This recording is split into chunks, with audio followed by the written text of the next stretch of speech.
Ka humbur kohë, vazhdojmë me përgatitjen. Sot po përgatisim një baklava. Po si po na afrohet festa e Kurban Bayramit dhe si zakonisht kërkesat më të mëdha nga ju që i marr janë për recetat e baklavas, por ato të përgatitura në formën ashtu siç jemi mësuar ne në mënyrën më tradicionale. Recetën që do ta paraqes sot është një recetë shumë e veçantë për mua, pasi përgatitet shumë lehtë dhe shpejt dhe lirisht mund ta përgatisin të gjithë, edhe ata fillestarët që nuk kanë hapur asnjëherë baklava. Vazhdojmë që ta përgatisim të parën brumin. Fillimisht në njën më të madhe dhe më të thellë do t'i shtojmë vezët. Ju lutem bëni kujdes të gjitha produktet që do t'i përdorni të keni në ambient dhome. 4 vezë të plota, vazhdojmë i shtojmë në enën ku do ta formojmë brumin.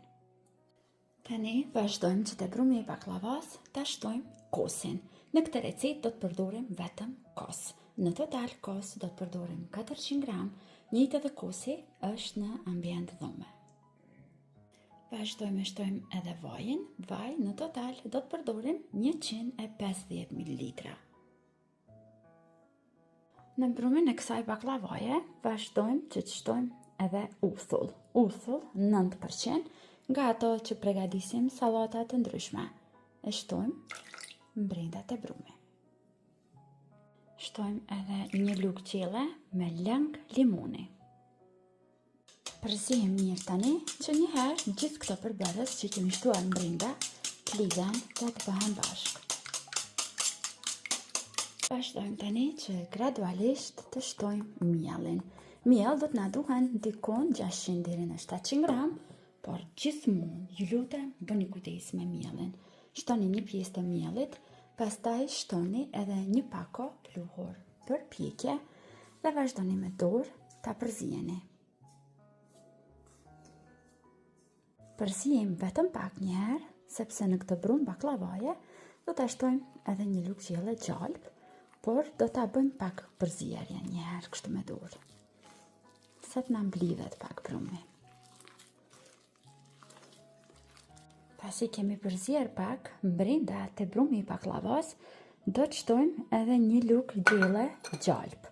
Gjalp të zbutur në ambient dhome. Vazhdojmë, ngjeshim tani.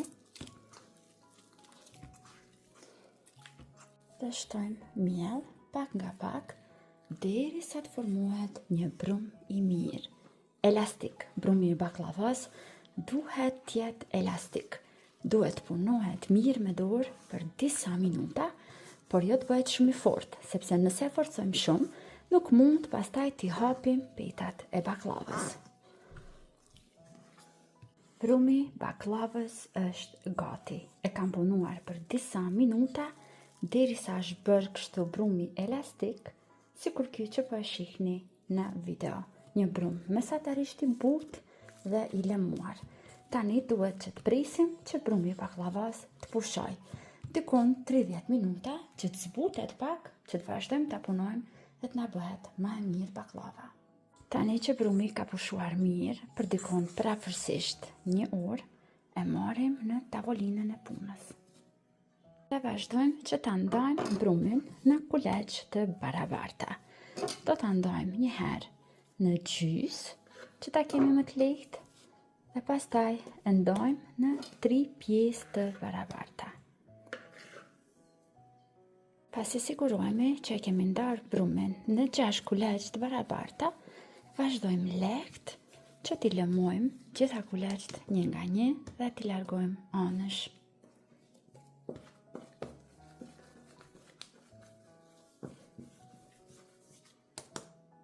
Tani na duhet një shiste. Në total do të na duhen dikon 400 deri në 500 gram një shiste.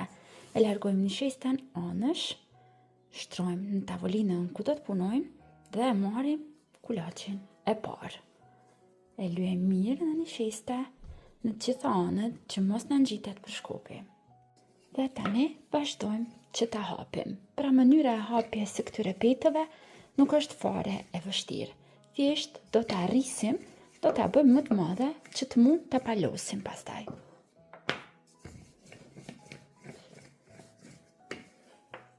E hapim dhe e bëjmë një petë më të madhe. Vazhdojmë dhe e lyejmë mirë me një shiste. Mos harroni që të shtoni një shiste, Nishestja do t'i bëjë që të dahen fletët një nga një pas pjekjes. Pra shtoni mirë nisheste edhe në pjesët anësore. Vazhdojmë e palosim në këtë mënyrë, e rrotullojmë njërën pjesë të brumit për brenda, edhe pjesën ana tjetër. Përsëri do të shtojmë nisheste. Ju lutem mos e kurseni nishesten. Tani e mbështjellim në këtë formë. Me gishta i kapim pjesët që të na ngjiten. Përsëri shtojmë edhe pak nisheste. Dhe tani i lakojmë që të katër anët e brumit në këtë mënyrë. Kështu duken gjitha kuleçt pasi kemi palosur që të gjitha në të njëjtën mënyrë. Para se të vazhdojmë me hapjen, lejojmë që të pushojnë edhe 10 minuta tjera kështu të palosura dhe ju lutem bani mend cili ka qenë kulaçi juaj i parë, pra mane mend rënditjen, sepse ai ka pushuar më gjatë. Atë do të marrim që ta punojmë të parën, pasi që të pushojnë edhe 10 minuta tjera.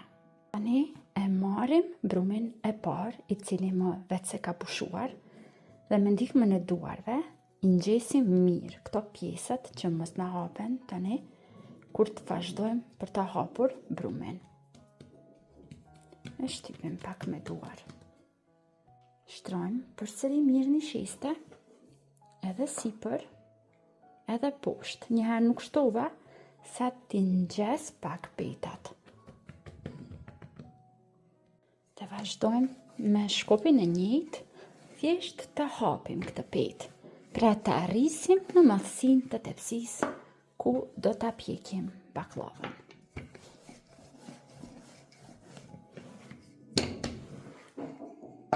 Pra po e vrini, nuk po e holloj fare, thjesht po e hap në madhësi të tepsisë. Sa më të hollë bëjmë petën, aq më të mira bëhen petat e baklavës. Për atë arsye po mundohem ta bëj sa më hollë.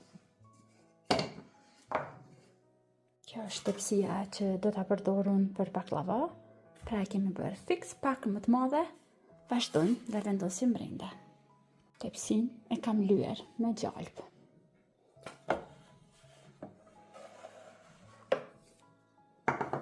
Tani që jemi në gjys, pra i kemi bërë 3 kuleçt të hohuara dhe i kemi renditur në tepsi, vazhdojmë dhe i shtojmë arat.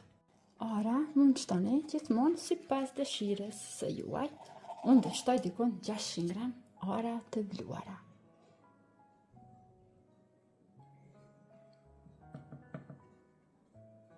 Sa baklava është gati.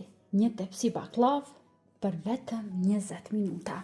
Vazhdojmë tani që ta prejmë dhe t'ja hapim formën. Unë këtë radhë do t'a prejmë në forma katrore, por si gjithmonë ju mund t'a jepni formën e dëshiruar. Njëherë do t'a dajmë baklavën në gjys, por sigurohuni që keni prerë mirë deri poshtë.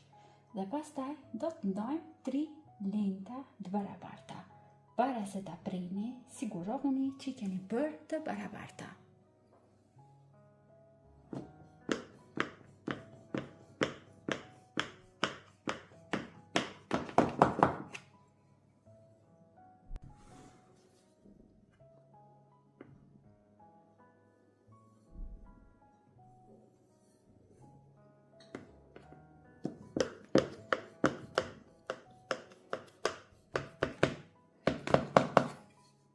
Pasi e kemi prerë baklavan dhe e kemi dhënë formën, e marrim gjalpin. Në total do të shtojmë 500 gram gjalp, por kulloni mirë gjalpën dhe shtoni edhe pjesëve anësore.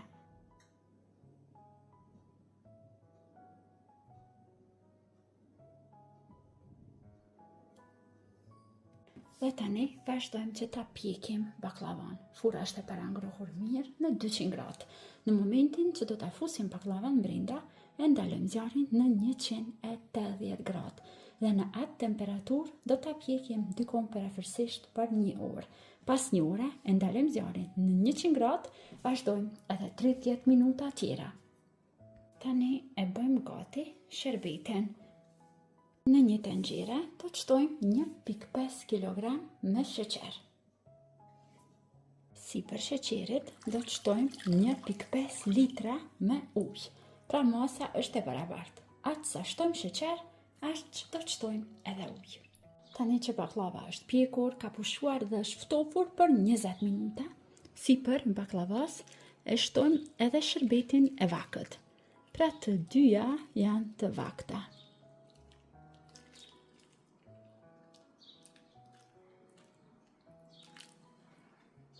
Dhe tani nuk kam mbetur më asgjë tjetër, veç se të presim për disa orë që baklavaja ta thithë shërbetin, ta merr brenda, dhe pas disa orëve do ta shërbejmë dhe do ta shijojmë. Dhe si në çdo video recetë, edhe në këtë video do ta bëj demonstrimin e baklavas nga afër.